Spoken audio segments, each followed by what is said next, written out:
சரி, எங்கேயுமே சொல்லாத ஒரு உண்மையை சொல்கிறீங்க, உங்களுக்கு சொல்லணும்னு விருப்பம். இப்போ இன்ஸ்டாகிராம், சோஷியல் மீடியா எங்கே திறந்தாலும் யாரோ ஒருத்தங்க அட்வைஸ் பண்ணிக்கிட்டே இருக்காங்க. எப்படி வாழணும், எப்படி குடும்பம் நடத்தணும், எப்படி குழந்தை வளர்க்கணும்.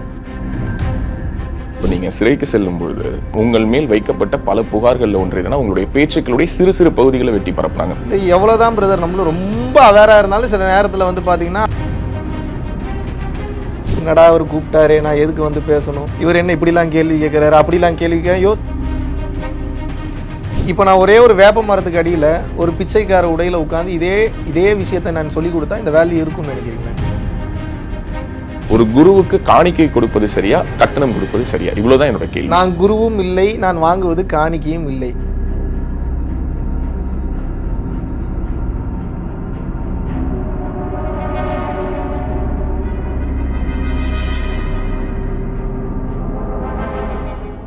பேசு தமிழா பேசு நேயர்களுக்கு வணக்கம். நான் ராஜவேல் நாகராஜன். இன்றைக்கு நம்முடைய அரங்கத்திற்கு சிறப்பு விருந்தினராக பரம்பொருள் ஃபவுண்டேஷனுடைய நிறுவனர் திரு மகாவிஷ்ணு அவர்கள் இணைந்திருக்காரு. அவருடன் இணைந்து தான் பேசியிருக்கோம். வணக்கம். குருவே சரணம். வணக்கம். எப்படி இருக்கீங்க? நான் நல்லா இருக்கேன். நீங்கள் எப்படி இருக்கீங்க? இறையருள் குருவருள் வளமாகவும் நலமாகவும் இருக்கிறேன். ஓகே, ஒரு நீண்ட ஒரு இடைவெளிக்கு பிறகு உங்களை மீண்டும் ஊடகங்களில் பார்க்குறோம். அவங்களுடைய ஃபாலோவர்ஸும் ரொம்ப சந்தோஷப்படுவாங்க. ஒரு சிக்கலுக்கு உள்ளான ஒரு காலகட்டத்தில் நிறைய பேர் தன்னெழுச்சியாக அவங்களுக்கான ஆதரவை பதிவு பண்ணாங்க. அவங்களுக்கும் இந்த காணொலி பார்க்கும்போது ரொம்ப சந்தோஷமாக இருக்கும்னு நினைக்கிறேன். மீண்டும் மகாவிஷ்ணுவை இந்த மாதிரி பார்க்கறது ரொம்ப மகிழ்ச்சியை கொடுக்கும் நான் நம்புகிறேன். எனக்குமே முன்னாடி உங்களை தெரியாது. பட் வந்து இந்த சம்பவத்துக்கு அப்புறம் வந்து நீங்கள் உலகம் அறிந்த நபர், அதில் மாற்றுக்கிறது இல்லை. நான் இதிலே ட்ராவல் பண்ணிகிட்டு இருக்கும்போது உங்களுடைய ஸ்பீச்சுமே பேசு தமிழா பேசல வந்து பார்த்துருந்தா ரொம்ப அற்புதமாக பேசியிருந்தீங்க. ஸோ அந்த ஆதரவில் நீங்களும் ஒருவர் என்பதில் மிகவும் ஆனந்தப்படுகிறேன். இல்லை, அது ஒரு அவசியமான ஆதரவாக பட்டுச்சு. அதனால தான் அதை நாங்கள் பதிவு பண்ணோம்.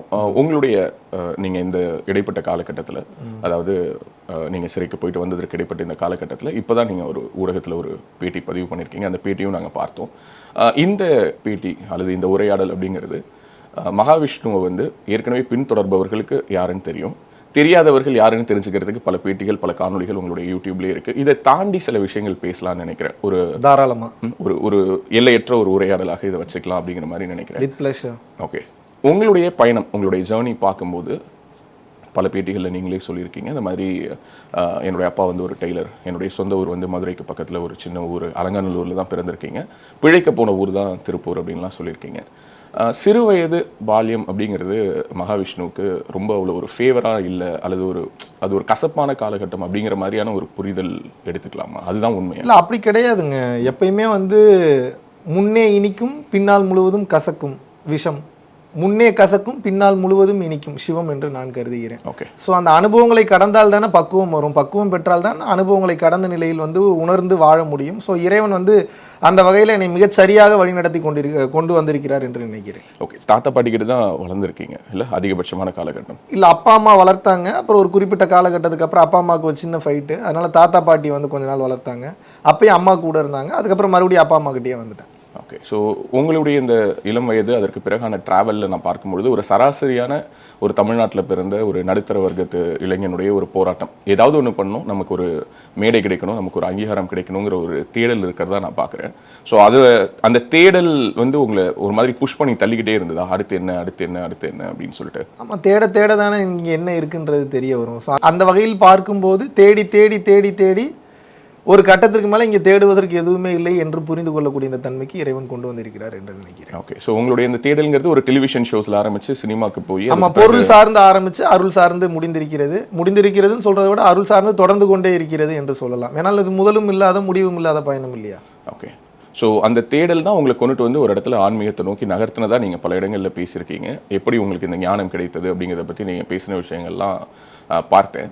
இந்த காணொலியில் கூட ஒரு இடத்துல என்ன சொல்கிறீங்கன்னா, எனக்கு ஞானம் கிடைச்சிருச்சான்னு எனக்கு தெரியல அப்படின்னு சொல்லி சமீபத்திய பேட்டியில் சாணக்கியால் ரங்கராஜ் பாண்டே அவர்களோடு உரையாடும் போது சொல்கிறீங்க. எனக்கு ஞானம் கிடைச்சிருக்குன்னு தெரியுதா இல்லையா, இல்லை எனக்கு அதை பற்றி உறுதிப்படுத்த முடியலன்னு சொல்கிறது ஒரு ஞான நிலையா? இந்த மாதிரியான ஒரு ஸ்டேட்மெண்ட் சொல்கிறது ஒரு குருவாக உங்களுக்கு ஒரு தயக்கம் இல்லையா? இல்லை, நான் எப்போதும் என்னை குருவாக பிரகடனப்படுத்திக் கொள்ள விரும்புவதும் இல்லை. ஞானம் அடைவதற்கு எப்படிங்க அளவுகள் நம்ம காட்ட முடியும்? மறுபடியும் கேட்குற அது முடியாது. அது யார் இப்போ நீங்கள் ஒரு பிஹெச்டி படிக்கிறீங்கன்னா உங்களுக்கு வந்து அங்கீகாரம் கொடுக்கறதுக்கு யூனிவர்சிட்டி இருக்குது. இவர் ஞானம் அடைந்து விட்டார்னு சொல்லிட்டு அங்கீகாரம் கொடுக்கறதுக்கு என்ன யூனிவர்சிட்டி இருக்குது? ஞானம் அடைந்து விட்டு இப்போ அப்படி பார்த்தீங்கன்னா ஞானம் அடைந்த வள்ளலார், சிவானந்த பரமஹம்சர் இவர்களுக்குள்ளேயே நிறைய வேறுபாடுகள் இருக்குது. இவர் சட்டையே போடாதங்கிறாரு சிவானந்த பரமஹம்சர். வள்ளல் பெருமான் முழுதுமாக மறைத்துக்கொள் என்று கூறுகிறார். வள்ளல் பெருமான் மொத்தமாக வந்து முடியை வந்து சேவ் பண்ணிருங்கன்றாரு. இவர் முடியவே கட் பண்ணக்கூடாதுன்றாரு சிவானந்த பரமஹம்சர். ரமண மகரிஷி ரெண்டுமே கிடையாது, அப்படியே அமர்ந்த நிலையில் அமர்ந்த இடத்துல அப்படியே உட்கார்ந்துடுறாரு, ஆழ்ந்த நிலைக்குள்ளே போயிடுறாரு.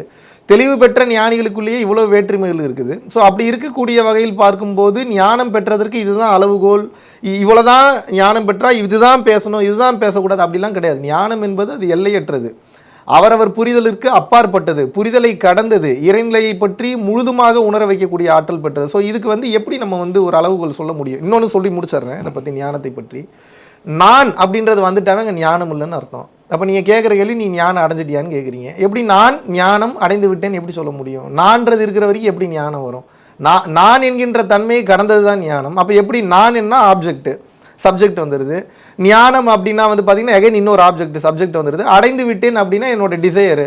அங்கே நானும் இல்லை ஞானமும் இல்லை, அடைந்து விட்டேன்ற டெஸ்டினேஷனும் இல்லைங்கிறேன், அங்கே ஒன்றும் இல்லைங்கிறேன். இப்போ இன்ஸ்டாகிராம், சோஷியல் மீடியா எங்கே திறந்தாலும் யாரோ ஒருத்தங்க அட்வைஸ் பண்ணிக்கிட்டே இருக்காங்க. எப்படி வாழணும், எப்படி குடும்பம் நடத்தணும், எப்படி குழந்தை வளர்க்கணும், இந்த மாதிரி டெய்லி பார்த்தீங்கன்னா அட்வைசஸ் வந்துகிட்டே இருக்கு. ஸோ ஒரு டீச்சரா, ஒரு கைடுன்னு வச்சுங்க, வழிகாட்டி, ஒரு கைடு, நீங்க கைட் பண்ணணும். ஓகே, இப்போ நான் உங்க முன்னாடி வந்து உட்காந்துருக்கேன், சுவாமி எனக்கு ஞானம் வேணும்னு நான் கேட்குறேன், என்ன எப்படி நீங்க கைட் பண்ணுவீங்க? இதே கேள்வியை ஒருத்தர் பேர் புத்தர்கிட்ட போய் கேட்டாராம். ஓகே, ஐ நீட் பீஸ், பீஸ்னாலும் ஞானனாலும் ரெண்டு வெவ்வேறு இல்லை. புத்தர் சொன்ன பதிலே உங்களுக்கு பதிலாக கூற வேண்டும் என்று வந்து நினைக்கிறேன். அப்புறம் என் பதிலை நான் தனியாக சொல்கிறேன். புத்தர் சொன்ன பதில் என்னன்னா, ஐ நீட் பீஸ் அப்படின்னு வந்து அவர் கேட்குறாரு.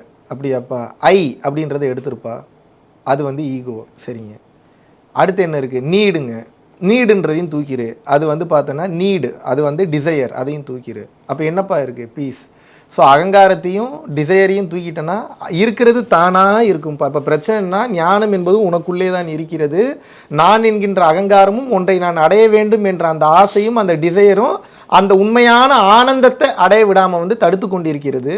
எப்போது வந்து நான் என்கின்ற தன்மையும் எனது தேவையும் அந்த ஆசையும் நான் வந்து கொஞ்சம் கொஞ்சமாக கைவிட ஆரம்பிக்கிறேனோ அப்போது அந்த ஆனந்த அமைதி என்பது கிடைத்துவிடும். இதை இப்போ என் பாணியில் சொல்ல வேண்டும் என்றால், தினமும் எதையாவது நீ கற்றுக்கொள்ள வேண்டும் என்பது சிற்றறிவு, கற்றுக்கொண்ட எதையாவது தினமும் நீ மறக்க வேண்டும் என்பது பேரறிவு. அதுதான் ஞானம். காம்ப்ளெக்ஸான மேட்டரை உடைச்சு சொல்லணும், எல்லோருக்கும் புரியுற மாதிரி ஒரு மொழியில சொல்லணும் அப்படிங்கிறது தான் உங்களுடைய ஒரு யுக்தி, நல்ல ஸ்ட்ராட்டஜி அப்படின்னு எடுத்துக்கலாமா? இல்லை, நல்ல கேள்வி. அது அப்படித்தான் கொண்டு போகணும்னு நினைக்கிறேன். காரணம் என்ன அப்படின்னா, நம்ம சித்தர்கள் அப்படின்னா டக்குன்னு உங்களுக்கு இப்போ என்ன இமேஜ் ஞாபகத்துக்கு வருது? கொண்டை போட்டிருப்பாங்க, எக்ஸாக்ட்லி, பட்டை போட்டிருப்பாங்க, ஒரு தியான நிலையில இருப்பாங்க. அப்படி இல்லையே, சித்தம் தெளிந்தவன் சித்தன், அவன் எப்படி வேணாலும் இருக்கலாமே. மகாவிஷ்ணு சித்தனா கேட்க இருக்கலாமா? இருக்கலாம். இல்லை, ஏன் கேட்கிறேன்னா, மாடர்ன் குருஸ் அப்படிங்கிற ஒரு இடத்துல இப்போ நீங்க சிறைக்கு செல்லும் பொழுது உங்கள் மேல் வைக்கப்பட்ட பல புகார்கள் ஒன்று என்னன்னா, உங்களுடைய பேச்சுக்களுடைய சிறு சிறு பகுதிகளை வெட்டி பரப்புறாங்க. பார்த்துட்டு முழுசுமா பரப்பல, அது முழுசா பார்த்துருந்தா தெரியும். இல்ல, அதுதான் சொல்ல வரேன். இப்போ உங்களை அவதூறு பண்ணணும்னு நினைக்கிறவங்க முழுசா பரப்ப மாட்டாங்க, உங்களை முழுசா தெரிஞ்சுக்கணும்னு நினைக்கிறவங்க தான் முழுசா பார்க்க போறாங்க. அப்போ இந்த மாதிரி ஒரு ரெண்டு வரியில ஆன்மீகத்தை சுருக்கிறது சில நேரங்கள்ல எதிர்வினையாக உங்களுக்கே கூட மாறலாம் அப்படிங்கிற ஒரு சூழல் இருக்குல்ல, அந்த ஒரு ஆபத்து இருக்கிறத நீங்க உணர்றீங்களான்னு கேட்குறேன். இல்லை, எவ்வளவுதான் பிரதர் நம்மளும் ரொம்ப அவேரா இருந்தாலும் சில நேரத்துல வந்து பாத்தீங்கன்னா அதை தாண்டி சில விஷயங்கள் நடக்கத்தான் செய்கிறது. அவ்வளவு அவேரா யாராலையும் இருக்கவே முடியாது. எதிர்பார்ப்பு இல்லாமல் சில விஷயங்கள் நடக்கும்போது வள்ளல் பெருமானவே வந்து பார்த்தீங்க அப்படின்னா கோர்ட்டில் ஏற்றிட்டாங்க. ஸோ அவர் வந்து நல்லதைத்தான் சொன்னார், அவரை கோர்ட்டில் ஏற்றிட்டாங்க. நபிகள் நாயகம் அவர்களை கல்லால் அடித்து வந்து துரத்தினார்கள், இயேசுநாதரை வந்து சிலுவையில் அறைந்தார்கள். இது வந்து உயர்ந்த மகான்களுக்கு. அடுத்த கட்ட நிலைமையில் வந்து பார்த்தீங்கன்னா சிவானந்த பரமஹம்சர் அவர்களுடைய மனைவி வந்து இறந்து விட்டதுக்கப்புறம் அவர் தெளிவு நிலையை நோக்கி போகிறார். ஸோ கஷ்டங்கள் கவலைகள் எல்லாருக்கும் இருக்கத்தானே செய்கிறது, அதை பற்றி நாம் கவலைப்பட வேண்டிய அவசியம் இல்லை. நான் இதை எப்படி அணுகணும், எப்படி மக்களுக்கு கொண்டு போகணும்னு நான் நினைக்கிறேன்னா, நீங்கள் முதல்ல கேட்ட கேள்விக்கு உண்டான பதில், ஒரு சித்தர் ஆன்மீகம்னாவே பட்டையடிச்சுட்டு நம்ம வந்து ருத்ராட்சம் போட்டுக்கிட்டு குடும்பத்தை விட்டுட்டு போகிறதுன்னு நினைக்கிறேன். அப்படி எல்லாம். ஆன்மீகம் என்றால் தெளிவுன்னு அர்த்தம், ஆன்மீகம் என்றால் ஃபோக்கஸ்ன்னு அர்த்தம், ஆன்மீகம் என்றால் தெளிவிலும் தெளிவுன்னு அர்த்தம். இப்போ எதுக்கு நீங்கள் நம்ம சம்பாதிக்கிறோம், எதுக்கு ஏதோ ஒரு ஊருக்கு போகிறோம், ஏன் வந்து ஏதோ ஒரு ஆக்டிவிட்டி பண்ணுறோம் அப்படின்னா பொருள் ஈட்டக்கூடிய தன்மை அதன் பின்னாடி இருக்குது. ஏன் பொருள் ஈட்டுறோம்? பொருள் ஈட்டினா எனக்கு வேணுங்கிறத அச்சீவ் பண்ண முடியும். ஏன் எனக்கு வேணுங்கிறத பொருளால் அச்சீவ் பண்ண முடியாத விஷயமும் இருக்குது, அதை விட்டுருங்க. இப்போ நான் மெஜாரிட்டியை மட்டும் பேசுகிறேன், எக்ஸப்ஷன்லாம் இப்போ நான் பேசலை. இப்போ பொருள் ஈட்டி ஒரு சில விஷயத்தை நான் அச்சீவ் பண்ணணும் அப்படின்னு சொல்லி நான் நினைக்கும் போது ஏன் அதை நான் பண்ணணும்னு நினைக்கிறேன்? இந்த ஐம்புலன்களுக்கு மெய், வாய், கண், மூக்கு, செவிக்கு உண்டான சுகம் எனக்கு தேவைப்படுகிறது. இந்த சுகங்களுக்காகத்தான் ஒவ்வொரு வேலையும் நான் செய்கிறேன். ஏன் கல்யாணம் பண்ணுறேன்? சுகமாக இருக்குது. ஏன் குழந்தை பெற்றுக்கிறேன்? சுகமாக இருக்குது. குழந்தைகளோட பேச்சை ஏன் கேட்குறேன்? சுகமாக இருக்குது. ஏன் கார் ஓட்டுறேன்? சுகமாக இருக்குது. ஏன் வந்து நல்ல ஃபுட்டை சாப்பிட்றேன் சுகமா இருக்கு, டேஸ்டா இருக்கு, ஏன் நல்ல காட்சிகளை பார்க்குறேன் சுகமா இருக்கு, டேஸ்டா இருக்கு. அப்ப எல்லாமே இந்த உடலுக்கு கொடுக்கக்கூடிய அந்த சுகங்களை வைத்து பண்ணக்கூடிய ஒரு விஷயம். அப்படி இருக்கும்போது மக்கள் பொருள் தேவைக்காகவே ஓடும்போது எதுவுமே பண்ணாம சும்மா உட்காருன்னு நான் சொல்ல வரல. பட் இந்த சிற்றின்பங்களை கடந்த நிலையில் ஒரு பேரின்பம் என்ற ஒன்று உள்ளது. ஆங்காரம் உள்ளடக்கி ஐம்புலனை சுட்டறுத்து தூங்காமல் தூங்கி சுகம் பெறுவது எக்காலம் பத்ரகிரியார் வந்து சொல்றாரு. அந்த சுகத்தை உன்னால் அனுபவிக்க முடியும். மாபெரும் அரசனாக இருந்து அந்த நிலையை வந்து அடைந்தவர். அது குடும்பத்தை உதறணும்ன்ற அவசியமே கிடையாது நமக்கு. ஒரு மாடர்ன் லைஃப்ல ஒரு டிஷர்ட் பேண்ட் போட்டுட்டு கூட, இல்லாட்டினா ஒரு வேஷ்டி சட்டை போட்டுட்டு கூட, இல்லாட்டினா நீங்க வெறும் 3/4 போட்டுட்டு இதுல சாதாரண ஒரு அரக்கை சட்டை போட்டுட்டு கூட உங்களால் அந்த நிலையில் இருக்க முடியும். அப்படி இருந்து சாதித்து காட்டியவர்கள் இருக்கத்தான் செய்கிறார்கள். சித்தர் என்றால் சித்தம் தெளிந்தவன் என்று பொருள். சித்தம் தெளிந்தவன் இப்படித்தான் இருக்க வேண்டும் என்ற அவசியம் இல்லை. இக்காலகட்டத்திற்கு புரிகிற மாதிரி இக்காலத்தில் இருக்கக்கூடிய மூவிஸோட கனெக்ட் பண்ணி, இது டெக்னாலஜிக்கல் வேர்ல்டு பிரதர். இந்த இடத்துல வந்து பார்த்தீங்கன்னா முழுக்க இன்னைக்கு வந்து யூடியூப் ஷார்ட்ஸ்லையும் இன்ஸ்டாகிராம் ரீல்ஸ்லையும் வந்து வாழ்க்கை போயிட்டு இருக்கு. முக்கால்வாசியான நேரம் அதில் போயிட்டு இருக்கு. அப்போ நம்ம பேசுறது கொஞ்சோண்டு ஞானம், ஆனால் அது பெரும் கடல், சொன்னால் புரியாது. ஆனால் இங்கே வந்து ஒரு 4-5 படத்தோட மூவி சீன்ஸை கட் பண்ணி ஒரு 4 ரொமான்ஸ் சீன்ஸ் வச்சா நீ வியூஸ் இன்னைக்கு அதுக்கு தான் வந்து அதிகம் போகுது. அப்போ என்னன்னா, இக்கால அறிவியல் இக்கால வாழ்க்கை முறையோட அக்கால ஞானம் எக்காலத்துக்கும் நிறைந்திருக்கக்கூடிய ஞானத்தை கனெக்ட் பண்ணி பேசணும்னா வெகுஜன மக்களை வந்து நம்மளால ஈஸியாக வந்து புரிய வைக்க முடியும். ஸோ அது ஒரு ஸ்ட்ராட்டஜியாக கூட நீங்கள் எடுத்துக்கலாம் மாடர்னா. இந்த மாதிரி ஒரு சமகாலத்தில் ஒரு குருவை ரொம்ப ஈஸியாக உங்களால் ரிலேட் பண்ண முடியுதுன்னா யாரை சொல்லுவீங்க? ஓஷோ அவர்கள். அவர் பேசியதில் ஒரு சில முரண்பாடுகள் எனக்கு இருந்தது. இன்னைக்கு இருக்கக்கூடிய யூத் ஃபேஸ் பண்ணக்கூடிய மேஜரான இஷ்யூஸ் அப்படின்னு சொல்லி பார்த்தோம்னா, திருமணத்துக்கு முன்பாக பார்த்தீங்கன்னா அவங்களுடைய இலக்கு என்னன்னு தீர்மானிக்கிறதுல பிரச்சனைகள் இருக்குது, நிறைய டிஸ்ட்ராக்ஷன்ஸ் இருக்குது, இன்னைக்கு ட்ரக் கல்ச்சர் அதிகமாகிட்டு வருது. இந்த மாதிரியான சோஷியோ எக்கனாமிக்கல் அல்லது பொலிட்டிக்கல் இஷ்யூஸ் ஒரு ஃபேக்டர்ஸ் இருக்குது. திருமணத்துக்கு பிறகு அந்த உறவுகள் நிலைப்பதில் நீடிப்பதில் பல சிக்கல்கள் இருக்குது. I am able to see more of நிறைய யூத் அட்டென்ட் பண்ணக்கூடிய கேம்ப்ஸையும் நிறைய நடத்துறீங்க. வயோதிகர்கள்னா ஐ மீன்ஸ் 40+, 50+ இந்த மாதிரியான வயதில் இருப்பவர்களும் அதிகமாக உங்களுடைய வகுப்புகள் அட்டென்ட் பண்ணுறாங்க. How you categorise? இவர்களுக்கு என்ன சொல்லணும், அவங்களுக்கு என்ன சொல்லணுங்கிறத எப்படி பிரிக்கிறீங்க? பிரதர், இன்னைக்கு யாருக்கு என்ன தெரியலன்னு நினைக்கிறீங்க நீங்கள்? முன்னாடிலாம் வந்து பெண்கள் வந்து ஏஜ் அட்டன் பண்ணக்கூடிய வயசு வந்து பார்த்தீங்கன்னா ஒரு 15-16 வயசுக்கு மேலே இருந்தது. இன்னைக்கு 12-13 வயசில் அட்டன் பண்ணிடுறாங்க. 8-9 வயசுல ஏஜ் அட்டன் பண்ண கேசஸ்லாம் இருக்கு. அப்படின்னா மரபணு மாற்றம் எவ்வளவு வேகமாக நாம் உண்ணக்கூடிய உணவு வகையிலும் இதுலையும் இருக்குன்றதை புரிஞ்சுக்கணும். அப்போ ஏஜ் அந்த இளமையான வயதில் அட்டன் பண்ணுறாங்கன்னா அவங்களோட உணர்வு நிலை எந்த அளவுக்கு இருக்குன்றதை நீங்கள் வந்து புரிந்து கொள்ள வேண்டும். இதை எதுக்காக நான் சொல்ல வரேன் அப்படின்னா, இன்று எல்லாருக்குமே எல்லாமே புரிகிறது. எப்படி வந்து புரியலன்னு வந்து சொல்ல முடியும்? ஒரு 10th 11th 12th படிக்கக்கூடியவங்களுக்கு என்ன தெளிவு இல்லைன்னு நினைக்கிறீங்க? இப்போ என்னோட தங்கச்சியோட பையன் ஒருத்தர் இருக்கான், அருளமுதன் சொல்லிட்டு பேர். இது ஒரு எக்ஸாம்பிள் தான் சொல்கிறேன். மாதிரி நிறைய குழந்தைகள் இருக்கான். அவனுக்கு வயசே ஒரு 3-4 வயசு தான் இருக்கும்.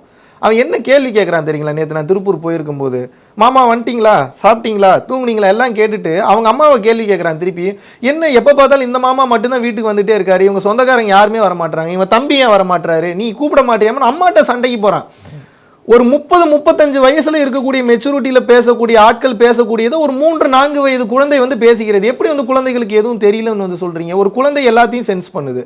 அப்ப 10வது 11வது 12வது படிக்கக்கூடியவங்க ரொம்ப ரொம்ப சின்ன குழந்தைங்கன்னு எப்படி நீங்க சொல்லுவீங்க? இன்னைக்கு தாய் தந்தைக்கு அது அட்வைஸ் சொல்ற அளவுக்கு இந்த தன்மையில வந்து இன்னைக்கு அவங்க வளர்ந்து வந்துட்டாங்க. என்னுடைய கேள்வி நான் கொஞ்சம் கிளியரா ஸ்டேட் பண்ணணும்னு நினைக்கிறேன். நீங்க எப்படி கேட்டகரைஸ் பண்றீங்கன்னு கேட்டேன். அதாவது அதான் நான் என்ன சொல்ல வந்தேன்னா, அவங்க எல்லாருக்குமே வந்து பாத்தீங்கன்னா எல்லாமே தெரிகிறது. சோ வந்து இவங்களுக்கு இதைத்தான் சொல்லணும், இவங்களுக்கு இதைத்தான் சொல்லணும் என்பது கிடையாது. ஊழ்வினை அனைவருக்கும் சொல்லலாம், பாவ புண்ணியம் அனைவருக்கும் பேசலாம். பாவ புண்ணியம் பற்றி பேசினால்தான் அறம் சார்ந்த விஷயங்களை பேச முடியும். There is an equivalent reaction for each and every action சொல்லி நியூட்டன்ஸ் 3rd law சொல்லுது. அதான் தீதும் நன்றும் பிறதவாரான்னு சொல்லி கணியன் பூங்குன்றனாரும் சொல்கிறார். முற்பகல் செய்யின் பிற்பகல் விளையும் என்று நமது திருவள்ளுவரும் கூறுகிறார். ஊழ்வினை உறுத்து வந்து ஊட்டும் என்று சிலப்பதிகாரத்தில் இளங்கோவடிகளும் வந்து கூறுகிறார். ஸோ இதெல்லாம் நம்ம வந்து மறுத்து பேச முடியாது. நான் என்ன சொல்ல வரேன்னா, இன்னைக்கு இருக்கக்கூடிய காலகட்டத்தில் எல்லா விஷயமும் எல்லா வயதினருக்கும் தெரிகிறது, புரிகிறது. இங்க எதை நம்ம அவாய்ட் பண்ணி பேசலாம்னா, ரொம்ப காம்ப்ளிகேட்டட் சப்ஜெக்ட் ரொம்ப டீப் லெவல்ல போய் பேசுற அளவுக்கு நம்ம எதுவுமே இன்று பேசுவது இல்லை. ஒரு காதல் இன்று எல்லாருக்கும் புரிகிறது, ஒரு கலவி இன்று எல்லோருக்கும் வந்து புரிகிறது, படிப்பு எல்லாருக்கும் வந்து புரிகிறது. ஆன்மீகம்னா இன்னைக்கு எல்லாரும் என்ன நினைச்சுக்கிறாங்க அப்படின்னா, ஒரு முழுக்க சாமியாரா போறது நினைச்சுக்கிறாங்க. அப்படி அல்ல. தனக்குள் இருக்கக்கூடிய ஆன்மாவை பற்றி உணரக்கூடிய அந்த மெய்யியல் கல்விக்கு பேர் ஆன்மீகம். இப்ப ஆன்மீகம் என்பது பள்ளிக்கூடங்களில் தவறு என்றால், IIT Indian Institute of Technology Mandi அப்படின்ற பகுதியில் இருக்கக்கூடிய ஐஐடி பிடெக் ஃபர்ஸ்ட் இயர் ஸ்டூடெண்ட்ஸ்க்கு என்ன சொல்லி தராங்கன்னா, கம்பல்சரி எஜுகேஷனாக கொண்டு வராங்க. Introduction to consciousness to wellbeing கொடுக்குறாங்க. ஓகே, அதில் கம்பல்சரி சப்ஜெக்ட் கான்ஷியஸ்னஸ்னா உணர்வு, வெல்பீயிங்னா நலம் சார்ந்த வாழ்க்கை. இதில் மெயினான சப்ஜெக்ட் என்ன வருதுன்னா reincarnation, Marupiravi, out of body experiences. அப்படின்னா அட்டமா சித்துக்கள்ல பல சித்துக்கள் இருக்கு. அதுல ஒரு சில சித்துக்கள் பரகாய பிரவேசம், கூடு விட்டு கூடுபா, இதில் ஆகாய பிரவேசம். இது எப்படி வந்து காலேஜ் ஸ்டூடெண்ட்ஸ்க்கு எப்படி சொல்லி தருகிறார்கள் அப்படின்னா என்னன்னா, மனிதன் இது நாள் வரைக்கும் என்ன நினைச்சிட்டு இருந்தானா, சம்பாதிக்க முடியும், சாப்பிட முடியும், தூங்க முடியும், கார் ஓட்ட முடியும், ஃப்ளைட் ஓட்ட முடியும் நினைச்சான். உடலை விட்டு வெளியே செல்ல முடியும்ன்றது ரொம்ப அசால்ட்டா நம் சித்தர்கள் செய்து முடித்தார்கள். அது இப்போது இருக்கக்கூடிய மனிதனுக்கும் அது சாத்தியமான ஒன்று. அட்டமா சித்துக்களான அனிமா, மகிமா, லகிமா, கரிமா, பிராப்தி, பிரகாமியம், வசித்துவம், ஈசத்துவம் போன்ற 8 வகையான சித்துக்களை கைகூடி நல்ல நிலையில் வாழ்ந்தவர்கள் இன்றும் வாழ்ந்து கொண்டிருப்பவரும் இந்த பிரபஞ்சத்தில் இருக்கத்தான் செய்கிறார்கள். ஸோ வள்ளலார் அதைத்தான் ஃபைனலாக சொல்லி முடிக்கிறாரு. அற்ப சுகங்களுக்கு ஆசைப்படாமல் மிகப்பெரிய சுகமான ஆன்ம சுகத்திற்கு ஆசைப்படுங்கள். அந்த ஆன்ம லாபத்தை பெற்று விட்டீர்கள் என்றால் இந்த சுகங்களை எல்லாம் கடந்த ஒரு பேரானந்த நிலை கிடைக்கும். அதனை இல்லறத்தில் இருந்து கொண்டும் அனுபவிக்க முடியும் என்று கூறுகிறார். அதுதான் சொல்லிக் கொடுக்குறோம். அதை எல்லாருக்கும் சொல்லிக் கொடுக்கலாம். ஓகே, இல்லை அதுதான் இப்போ எல்லோருக்கும் எல்லாமே தெரியுது அப்படின்னா ஒரு குருவுக்கான தேவை எங்கேருந்து வருது? அதை இன்னும் டீட்டெயில்டா, இன்னும் கிளியரா, அதை ஒரு அனுபவபூர்வமா, உணர்வுபூர்வமா தனது அனுபவங்களோட சேர்ந்து ஷேர் பண்றதுக்கு ஒரு குரு அல்லது வழிகாட்டி என்பவர் தேவைப்படும். இன்னொரு கேள்வி, இவ்வளோ குருமார்கள் இருக்காங்க, எங்கு திரும்பினாலும் குருமார்கள் பிறந்த ஒரு பூமி தமிழ்நாடும் சரி, இந்தியாவும் சரி, பாரத பூமியும் அப்படிப்பட்ட ஒரு பூமி. இதுல மகாவிஷ்ணுடைய தேவை எங்க இருக்கு? இது மகாவிஷ்ணுவோட தேவையா நான் பார்க்கல. இறைவன் வந்து காரணம் இருக்கிறனால தான் மகாவிஷ்ணுவை பேச வைக்கிறாருன்னு நினைக்கிறேன். ஓகே, இறைவன் எப்போ டைம் வரும்போது முடிக்கிறாரோ அப்போ நான் முடிச்சுட்டு நான் பாட்டுக்கு என் வேலையை பார்க்க போறேன். ஸோ இதுதான் உங்களுடைய வாழ்வியல் நோக்கம், குறிக்கோள், டெஸ்டினேஷன் அப்படிங்கிற ஒரு எண்ண ஓட்டம் இன்னும் உங்களுக்கு வரல, இன்னும் தேடல் இருக்குன்னு அப்படின்னு. பிரதர், இங்க தேடலே இல்லை பிரதர், இங்க பயணம் மட்டும்தான். இது முதலும் இல்லை முடிவும் இல்லை, இது ஒரு பயணம் மட்டும்தான். இந்த பயணத்திற்கு முதலும் இல்லை முடிவும் இல்லை. It is a directed movie. கதை, திரைக்கதை, வசனம், இயக்கம் அவர் எழுதிவிட்டார். நம்ம வேலை என்னன்னா, இப்போ ராஜவேல் நாகராஜன் அவர்கள் முன்னாடி உட்காந்துருக்கிறாருன்னா இப்போ இந்த சீன் எழுதிட்டாரு. ஸோ இது இந்த சீன் எழுதிட்டாருன்னா இந்த இடத்துல வந்து இந்த பாடியும் இந்த ப்ரெசன்ஸையும் கொடுக்க வேண்டியது மட்டும்தான் என் வேலை. இந்த இடத்துல வந்து உட்காந்துக்கிட்டு என்னடா அவர் கூப்பிட்டாரு, நான் எதுக்கு வந்து பேசணும், இவர் என்ன இப்படிலாம் கேள்வி கேட்குறாரு, அப்படிலாம் கேள்வி கேட்குறேன் யோசிச்சுட்டுனா இது தேவையில்லாத வேலைன்னு சொல்கிறேன். எழுதிட்டாரு, சீன் எழுதிட்டாரு, இப்போ நீங்கள் கேள்வி கேட்குறீங்க, முன்னாடி உட்காந்து ஆன்சர் பண்ண வேண்டியதானே. இந்த மாதிரி இறைவன் அவரது வேலைகளை மிகச் சிறப்பாக விதி என்பதன் மூலியமாக எழுதுகிறார். அந்த விதினா கம்ப்ளீட்டா கிடையாது. தெய்வத்தால் ஆகாதெனினும் முயற்சி தன் மெய்வருத்த கூலி தரும் திருவள்ளுவர் சொன்னது போல ஒவ்வொரு சூழ்நிலையும் பக்குவத்துடன் அறம் சார்ந்த நிலையில் நாம் வந்து பயணம் செய்யும் போது, விழிப்புணர்வுடன் அவேர்னஸோட ஒவ்வொரு செயலையும் செய்யும் போது கர்மா பதிவாவதில்லை. அவேர்னஸ் இல்லாமல் அந்த விதியை ஒவ்வொரு சூழ்நிலையும் கையாளும் போது மனவலி இருக்கும், வேதனை இருக்கும், கர்மாவும் பதிவாகும், அடுத்த பிறவி என்பதும் வரும். இப்போ நீங்கள் சொன்னதுனால நான் அந்த கேள்வியை முன்வைக்கணும்னு நினைக்கிறேன். அதே ஒரு நேர்காணலில் ஒரு இடத்துல குறிப்பிடுறீங்க, அந்த ஒரு ஸ்கூலில் நடந்த அந்த ஒரு இன்ட்ராக்ஷனை பேஸ் பண்ணி அந்த மாதிரி நான் ரியாக்ட் பண்ணியிருக்க வேண்டாமோன்னு எனக்கு தோணுது. ஒரு குருவாக இருந்தாலும் நானும் எல்லா நேரத்துலையும் விழிப்புணர்வோடு இருக்க முடியாதுன்னு எனக்கு அந்த இடத்துல என்ன தோணுச்சு அப்படின்னா, எகெயின் as I said, நீங்கள் சிறைக்கு சென்ற காலகட்டத்தில் ஒரு மிகப்பெரிய ஒரு ஆதரவை சோஷியல் மீடியாவில் எல்லா இடங்களிலும் பார்க்க முடிஞ்சது. உங்களை பார்க்காதவங்க, உங்களை கேள்வியே படாதவங்க கூட உங்களுக்காக குரல் கொடுத்ததை பார்க்க முடிஞ்சது. ஸோ அப்படிப்பட்ட ஒரு ஆதரவு நிலையிலேருந்து வெளியில் வரீங்க, வந்து நீங்கள் கொடுக்குற ஒரு இன்டர்வியூவில் நீங்கள் ஆக்சுவலாக என்ன பண்ணியிருக்கலாம்னா அதை நீங்கள் டினை பண்ணியிருக்கலாம். ஆனால் நீங்கள் ரொம்ப ஓப்பன்னஸோடு என்ன சொல்கிறீங்கன்னா, அந்த சூழ்நிலையை நான் கொஞ்சம் பெட்டராக ஹேண்டில் பண்ணியிருக்கலாம் அப்படின்னு சொல்கிறீங்க. ஸோ நான் தவறு பண்ணிட்டேன் அல்லது அந்த தவறை நான் திருத்திக்கணும்னு நினைக்கிறேன்னு சொல்கிறது தான் ஆகச்சிறந்த சரிங்கிற மாதிரி அந்த இடத்தை அப்படி அக்செப்ட் பண்ணிக்கிட்டதை நினச்சி எதுவும் உங்களுக்கு ஒரு வருத்தம் இல்லையா? இல்லை உண்மையாகவே அதான் உங்களோட அக்செப்டன்ஸ் இல்லை? இதில் என்ன பிரதர் வெக்கம் இருக்கு? The whole life is a trial and error. என்னுடைய அன்னைக்கு ஆதங்கம் என்னன்னா, ஒரு குழந்தைகளுக்கு நம்ம பேசுறோம், ஒரு குழந்தைங்களுக்கு பேச வரும்போது இதெல்லாம் குழந்தைகள் தெரிந்து கொள்ள வேண்டியது. 5 வளையாது, 50 வளையாது. குழந்தைகளுக்கு இளம் வயதில் ஆன்மீகம் சொல்லி கொடுத்து, இளம் வயதிலே ஆன்மீகம் தெரிஞ்சதுன்னா இன்னும் ஃபோக்கஸ் அதிகமாகும், தெளிவு அதிகமாகும். Where the focus goes there energy flows. அப்ப இந்த ஆன்மீகத்தை, மதம் சார்ந்த விஷயத்தை நான் பேசவே இல்லை. நம்மை மீறிய ஒரு ஆற்றல் இயக்கி கொண்டிருக்கிறது. கம்யூனிசம் அதை தானே சொல்றாங்க. கம்யூனிசம் என்ன சொல்றாங்க? இயற்கைன்றாங்க, நம்ம இறைவன்றோம். ஒரு சில பேர் குருன்றாங்க, ஒரு சில பேர் அல்லான்றாங்க. எப்படி வேணாலும் பேர் வச்சுக்கோங்க. ஆனால் உன்னை முன்னிறுத்தாமல் இறைவனை முன்னிறுத்தும் போது, இயற்கையை முன்னிறுத்தும் போது அந்த ஆற்றல் அபரிமிதமாக ஒருவருக்கு கிடைக்கிறது. ஸோ அதை வந்து இப்படி தடுக்கிறாங்களேன்னு சொல்லும்போது அது ஆதங்கத்தின் வெளிப்பாடு தான். என்ன இப்படி பண்ணிட்டாரு அப்படின்றதோடைய வெளிப்பாடு இல்லை. சொல்ல வந்ததை தடுத்துட்டாரு என்ற அந்த ஆதங்கத்தின் வெளிப்பாடு தான்.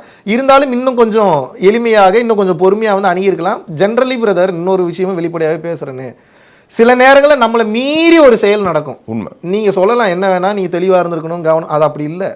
அது அவர் இயக்குவது தான். ஒரு சில காலகட்டத்துக்கு அப்புறம் அதுக்காக அவர் தான் காரணம்னு சொல்லி அவர் மேலே பழி போட விரும்பலை. நான் அந்த பிளேமை நானே ஏற்றுக்கிறேன். இன்னும் கொஞ்சம் கவனமாக இருந்திருக்கலாம். ஸோ அந்த நேரத்தில் அது மிஸ் ஆகி போயிருச்சு. அதுக்கப்புறம் எனக்கு நடக்கக்கூடிய விஷயங்களை இறைவன் வந்து பார்த்தீங்கன்னா ஒரு நல்ல காரியத்திற்காக செய்கிறார் என்று முழுமையாக நான் ஏற்றுக்கொண்டேன். இதில் யாரையும் குறை கூறுவதற்கு இல்லை. இல்லை, கூடுமானவரை இந்த மாதிரியான ஒரு வாட் டு சே, ஒரு டங் ஸ்லிப் ஆகக்கூடிய ஒரு தருணங்களாக இருக்கட்டும், அது சொல்ல வந்த கருத்து வேறு மாதிரி புரிந்து கொள்ளப்படும் போது பல பேர் அதை ஓப்பன்னஸோட அக்செப்ட் பண்ணுறது இல்லை.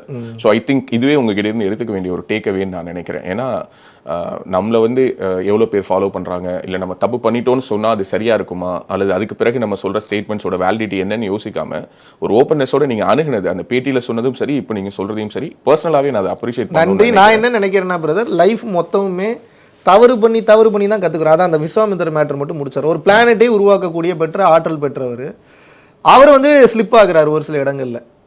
எப்படி அது அவரால் வந்து முடியுது?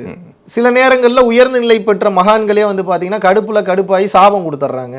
உயர்ந்த நிலை பெற்ற மகான்களே வந்து பார்த்தீங்கன்னா மாயையில் சிக்கிக்கிறாங்க. நம்மளாம் எந்த மூலிக்கு கைவல்ய நவநீதம் என்ன வந்து சொல்லுது அப்படின்னா, எப்பேற்பட்ட தெளிவு நிலை பெற்றவர்களும் கூட சில பல நேரங்களில் நிலை தடுமாறி மறுபடியும் மாயையில் சிக்கி மறுபடியும் வெளியே வரதுக்கு வாய்ப்புகள் இருக்குன்னு வந்து கைவல்ய நவநீதம் வந்து கூறுகிறது. இன்னும் பெரிய நூல்கள் நிறைய சொல்லியிருக்கு. இது கடைசி மூச்சு இருக்கிற வரைக்கும் இருக்கக்கூடிய டெஸ்ட்டு. நான் இப்போவே எல்லாத்தையும் உணர்ந்துட்டேன், நான் தப்பே பண்ண மாட்டேன்னு சொன்னேன். நான் இப்பயும் சொல்கிறேன், என் வாழ்க்கையில் இன்னும் தவறுகள் நிறைய பண்ணி தான் நிறைய விஷயம் கற்றுக்கிட்டு இருக்கேன். அது தவறுகளே இல்லை பிரதர், அதை நம்ம சரி செய்து கொள்வதற்கு உண்டான ஒரு வாய்ப்பாக வந்து நான் கருதுகிறேன். கிரேட். ஸோ உங்களுடைய இந்த டீச்சிங்ஸ் ஆர் ப்ரீச்சிங்ஸ், அதை எப்படி வேணாலும் சொல்லலாம், இதை நீங்கள் கற்றுக் கொடுக்கறதுக்கு ஒரு குறிப்பிட்ட ஒரு கட்டணம் அப்படிங்கிறத வசூலிக்கிறீங்க. நிறைய இன்னைக்கு விமர்சனம் என்னவாக இருக்குன்னா, இந்த மாதிரியான விஷயங்களை பணம் வாங்கி கொண்டு சொல்லிக் கொடுக்கலாமா கூடாதா? ஒரு பக்கம் வந்து எதை ஃப்ரீயாக கொடுத்தாலும் அதை மதிக்க மாட்டாங்கன்னு சொல்லி இதுக்கு ஒரு வாதத்தை முன்வைக்கிறாங்க. இன்னொரு பக்கம் ஆன்மீகம் அல்லது இந்த மாதிரியான யோக கலைங்கிறது ஒரு விற்பனை பண்டமாக மாறிடுச்சுங்கிறாங்க. ஸோ உங்களுடைய டேக் என்ன இதில்? இப்போ நான் ஒரே ஒரு வேப்ப மரத்துக்கு அடியில் ஒரு பிச்சைக்கார உடையில் உட்காந்து இதே விஷயத்தை நான் சொல்லி கொடுத்தா இந்த வேல்யூ இருக்கும்னு நினைக்கிறீங்க? இல்லை, நான் உங்களுடைய புரியுது லுக் அண்ட் ஃபீலை பற்றியே நான் டிஸ்கஸ் இல்லை அதுதான் சொல்ல வரேன். நீங்கள் கட்டணம் வாங்குவது சரி, அதற்கு தான் உங்களோட டேக். அதற்கு தான் வரேன். ஓகே, இதே ஒரு வேப்ப மரத்துக்கு கீழே நான் ஒரு பிச்சைக்காரத்தனமாக வந்து ஒரு உடை அணிந்து விட்டு உட்கார்ந்து இதே ஞானத்தை நான் கொடுக்கிறேன்னா இவ்வளோ கூட்டத்தை என்னால் வந்து அட்ராக்ட் பண்ண முடியாது. நிறைய பேருக்கு வந்திருக்காங்கல்ல, நிறைய சித்தர்களை நோக்கி அப்படிதானே இன்னைக்கு இருக்கக்கூடிய மாடர்ன் வேர்ல்டுல சாதித்து விடுவேன் என்று சொன்னால் நம்ப மாட்டார்கள். சாதித்தவன் சொன்னால் எளிமையாக வந்து நம்புகிறார்கள். அப்ப இந்த உலகத்துல எது வந்து பெருசா தெரியுது அப்படின்னா, பொருள் சார்ந்த வாழ்க்கையும் நம்ம வாழக்கூடிய அந்த லைஃப் ஸ்டைலை பார்த்து தான் பல நபர்கள் இன்று வந்து ஈர்க்கப்படுகிறார். ஞானத்தை பற்றி உணர்ந்தவர்கள் வேப்ப மரத்துக்கு அடியில் இல்லை, காட்டுக்குள்ள உட்கார்ந்தாலும் வந்து உண்மையை வந்து வாங்கிட்டு போயிடுவாங்க. என்னுடைய நோக்கம் என்பது என்ன, இது என்னன்னே தெரியாதவங்களுக்கு இதை கொண்டு போய் சேர்க்கணும்னு நினைக்கிறேன். அப்போ என்னோட வெயிட்டேஜ் வந்து பார்த்தீங்கன்னா ரொம்ப ஜாஸ்தியாக இருக்குது. ரொம்ப வந்து நான் ஜாஸ்தி வந்து கொடுக்க வேண்டியதாக வந்து இருக்கிறது. அப்போ என்ன, அதுக்கு தகுந்த மாதிரியான செட்டப்பு, அதுக்கு தகுந்த மாதிரியான ஒர்க்கர்ஸ் இருக்காங்க, நிறைய நபர்கள் வேலை செய்து கொண்டிருக்கிறார்கள். அவர்களுக்கு கொடுக்க வேண்டிய சம்பளம் என்ற ஒன்று இருக்கிறது, வாடகை இருக்குது, மெயின்டெனன்ஸ் இருக்குது, ட்ராவல் பண்ணுறோம், நிறைய இடங்களுக்கு போகிறோம். இதுக்கு பணம் எங்கேருந்து நம்ம வாங்குறது? இதுக்கு பணம் எப்படி நம்ம வந்து ரெடி பண்ண? மகாவிஷ்ணுவோட அப்பா ஒரு பெரிய கோடீஸ்வரராக இருக்கிறாருன்னா பிரச்சனை இல்லை. இப்போ மலேசியாவில் அனந்த கிருஷ்ணன் அப்படின்னு சொல்லிட்டு ஒரு மிகப்பெரிய பில்லியனர் ஒருத்தர் வந்து இருக்கிறார். ஏர் ஏஷியாவோட ஃபவுண்டரில் அவர் ஒன் ஆஃப் த ஃபவுண்டர். ஏகேன்னு வரும் இல்லைங்களா, ஏர் ஏஷியாவோட ஃப்ளைட்ஸ் எல்லாமே. டோனி ஃபெர்னாண்டஸ் ஒருத்தர், இன்னொருத்தர் ஏகே அப்படின்னு சொல்லி தான் ஒரு ஃப்ளைட் நம்பர். அனந்த கிருஷ்ணன் அவர் பேர். அவர் வந்து 10,000 கோடிகளுக்கு அதிபதி. அவருடைய பையன் வந்து பார்த்தீங்கன்னா புத்த துறவியாக மாறிவிட்டார். 40,000 கோடி சொத்து சொல்லி வேணான்னு சொல்லி உதறிட்டு போயிட்டார். இன்றைய அவர் மாதிரி ஒரு அப்பாவிற்கு நான் மகனாக பிறந்திருந்தேன் என்றால் நான் ஃபீஸ் வாங்க வேண்டிய அவசியமே கிடையாது. ஆனால் இன்று இருக்கக்கூடிய சூழ்நிலை இதை எல்லாத்துக்கும் கொண்டு போய் சேர்க்கணும்னு நினைக்கிறேன். நிலைமை வந்து சரியாக இருக்கிறது, நோக்கம் சரியாக இருக்கிறது. அதுக்கு ஒரு குறைந்தபட்ச கட்டணம் வாங்கிட்டு நமக்கு அந்த வகுப்பை வந்து எடுக்கிறோம். பல பேருக்கு வந்து பார்த்தீங்கன்னா இலவசமான வகுப்புகள் எடுக்கிறோம், நேரடி வகுப்பும் எடுக்கிறோம், ஆன்லைன் கிளாஸும் எடுக்கிறோம். இன்னும் சில பேர் நீங்கள் இதையும் ஃப்ரீயாக சொல்லிக் கொடுக்கலாமேனா, சரி இப்படி வரீங்களா நீங்கள் அப்படின்னு சொல்லிட்டு சொல்லிக் கொடுக்கக்கூடிய அந்த வெளிப்படையான பரம்பொருள் யோகம் எனக்கூடிய அந்த மிக மிக சக்தி வாய்ந்த ரகசியமான கலையை ஓப்பன் சோர்ஸில் யூடியூப்லேயும் வெளியிட்டுட்டேன். ஓகே, இதுக்கப்புறம் நான் என்னதான் பண்ணுறது எனக்கு தெரியல. எனக்கு சத்தியமாக என் வேலையை நான் பார்த்துட்டு இருக்கேன். வரக்கூடிய வருமானத்துக்கு ஜிஎஸ்டி கட்டுறேன், வரக்கூடிய வருமானத்துக்கு வந்து மந்த்லி ஜிஎஸ்டி கட்டுறேன், இயர்லி ஒன்ஸ் இன்கம் டேக்ஸ் கட்டுறேன். தேவைப்படக்கூடிய இடங்களில் வேறு எல்லாருக்கும் தான தர்மங்கள் செய்கிறேன், அன்னதானம் செய்கிறேன். இறைவனுடைய அருள்னால எல்லாத்தையும் சரியாக தானே பண்ணிட்டு இருக்கேன். வேற எப்படித்தான் என்னதான் பண்ணாலும் அப்புறம் இப்படி பிரச்சனை அப்படி பிரச்சனை என்னதான் பண்ணுறது? நீங்கள் ஏன் கட்டணம் வசூலிக்கிறீங்க அல்லது நீங்கள் அதற்கு முறையாக கணக்கு காட்டுறீங்களா இல்லையாங்கிறது என்னுடைய கேள்வி இல்லை. இங்கே வந்து அவங்கவுங்க விருப்பப்பட்டு, இப்போ ஒரு உதாரணத்துக்கு கோவில்களில் வந்து காணிக்கையாக உண்டியல் வச்சு அந்த உண்டியலுக்குள்ளார காசு போடுங்க அப்படிங்கிறது வந்து ஹெச்ஆர்என்சி கொண்டு வந்தாங்களா இல்லை கோவில்லே அப்படி முறைகள் இருந்ததாங்கிறதெல்லாம் எனக்கு டிஸ்கஷன் இல்லை. சாமிக்கு வேண்டி ஒரு விஷயத்தை எடுத்து பண்ணுறதுங்கிறது காலங்காலமாக இருந்திருக்கு. ஒரு ஆட்டை வேண்டி விடுறது, கோழியை வேண்டி விடுறது, ஒரு மாட்டை வேண்டி விடுறதுங்கிறதெல்லாம் காலங்காலமாக இருந்தது. ஒரு காணிக்கையாக பெறுவதுங்கிறது ஓகே. ஒரு குருவுக்கு காணிக்கை கொடுப்பது சரியா, கட்டணம் கொடுப்பது சரியா? இவ்வளோதான் என்னோட கேள்வி. நான் குருவும் இல்லை, நான் வாங்குவது காணிக்கையும் இல்லை. ஓகே, ஸோ நீங்கள் அப்படின்னா யார்? நான் ஒரு வழிகாட்டி, முன்னாடியே சொன்னேன். ஸோ ஒரு கைடுக்கு ஒரு ஒரு ஃபீஸ் இருக்குன்னு சொல்ல வரீங்க. இது கைடுக்கு உண்டான ஃபீஸ்னு எடுக்காதீங்க பிரதர். அவர் செய்யக்கூடிய வேலைகளுக்கு பணம் தேவைப்படுதுன்னு நினைச்சு பெருந்தன்மையோட கொடுங்க. நீங்க ஏன் அப்படி பாக்குறீங்க? ஓகே, எப்படி வேணாலும் பார்க்கலாமே. சரி, உங்ககிட்ட வர பணத்தை நீங்க என்ன பண்றீங்க அப்படிங்கிற ஒரு கேள்வி. அஃப்கோர்ஸ் அது உங்க பணம் உங்ககிட்ட வந்ததுக்கு பிறகு, இருந்தாலும் மக்கள் கிட்ட அந்த கேள்வி குறிப்பா இந்த சர்ச்சைக்கு பிறகு அதிகமாகவே வந்துருச்சு. ஏன்னா நிறைய ஸ்டோரிஸ் நாங்க பார்த்தோம்.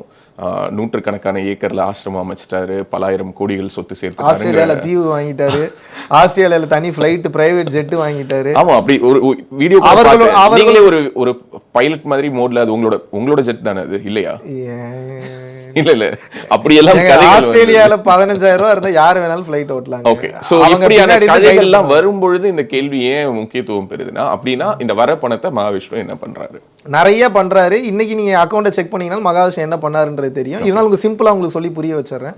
முதல்ல வந்து பாத்தீங்க அப்படின்னா நிறைய பேருக்கு அன்னதானம் டெய்லி 200ல இருந்து 300 பேருக்கு கொரோனா காலகட்டத்தில் ஆரம்பிச்சு கிட்டத்தட்ட 2.5 வருஷமா, கிட்டத்தட்ட 2.5 வருஷமா இல்ல 3 வருஷத்துக்கு மேல இப்போ வரைக்கும் தொடர்ச்சியான அன்னதானம் வந்து பண்ணிட்டு இருக்கோம். ஓகே, தினசரி டெய்லியும் போயிட்டு இருக்கு. இப்போ கூட நான் சென்னையில இருக்கேன், ஆனா அங்க வந்து வேலைகள் வந்து போயிட்டு தான் இருக்கு. திருப்பூர்ல பரம்பொருள் ஃபவுண்டேஷன் அறக்கட்டளையில இருந்து தினசரி போயிட்டு இருக்கு.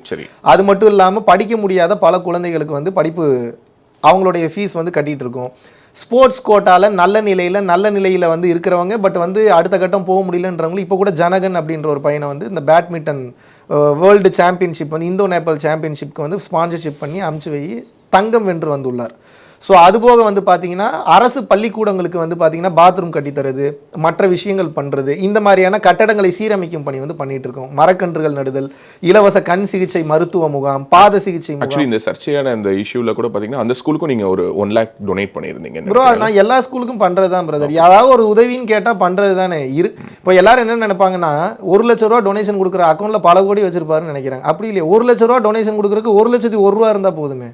அந்த தேவையை அறிஞ்சு நம்ம வந்து ஹெல்ப் பண்றோம். என் அக்கௌண்ட்ல 1,01,000 ரூபா இருந்தாலும் 1 லட்ச ரூபா டொனேஷன் பண்ணலாம். இல்ல வெறும் 1 லட்ச ரூபா இருக்குன்னா கூட 1 லட்ச ரூபா டொனேஷன் பண்ணலாம். இதுக்கு பல கோடி ரூபா இருக்கணும்ன்ற அவசியம் இல்லை. அது நீங்க பார்க்கக்கூடிய பார்வை தவறாக இருக்க. பெரிய கோடீஸ்வரனா இருப்பான் போல. நான் கோடீஸ்வரன் தான், பண ரீதியாக அல்ல, மன ரீதியாக. இறைவன் கொடுக்கக்கூடிய தன்மையை வந்து பாத்தீங்க அப்படின்னா அதிகமாக வளர்த்து இருக்கிறாரு எனக்குள்ள அப்படின்றப்ப அதை நான் ஆனந்தப்படுகிறேன், பெருமைப்படுகிறேன். எகைன் இது கூட ஒரு பப்ளிசிட்டி ஸ்டண்ட்டாக சில பேர் வந்து விமர்சிக்கிறாங்க. எப்போதுமே என்ன பண்ணாலும் விமர்சனம் இருக்க தான் செய்யுங்கிறது ஒரு பக்கம்னாலும், இப்போ ஒரு உதாரணத்துக்கு நீங்கள் போகிறீங்க, திடீர்னு பார்த்தா ஒரு ஆட்டோ டிரைவர் வந்து ஆட்டோ இல்லை நான் வந்து கஷ்டப்படுறேங்கிறாரு, திடீர்னு ஒரு ஆட்டோ வாங்கி கொடுக்குறீங்க, ஒரு ட்ரை சைக்கிள் வாங்கி கொடுக்குறீங்க, அது உடனே சோஷியல் மீடியாவில் ஒரு இன்ஸ்டாகிராமில் ரீல்ஸாக வருது. ஒன்று கொடுக்கறது, அதாவது இடது கை கொடுக்கறது வலது கைக்கு தெரியக்கூடாது அப்படின்னு சொல்லி வந்த ஒரு காலகட்டம் போக ஏன் கொடுக்கறத எவ்வளோ தெரியப்படுத்தணும்? ஆட்டோ கொடுத்தது உங்களுக்கு தெரியும். நான் பல பேருக்கு 2 வீலர் வாங்கி கொடுத்துருக்கேன். உங்களுக்கு தெரியுமா? தெரியாது. நிறைய ரீல்ஸ் வந்து நான் போடல.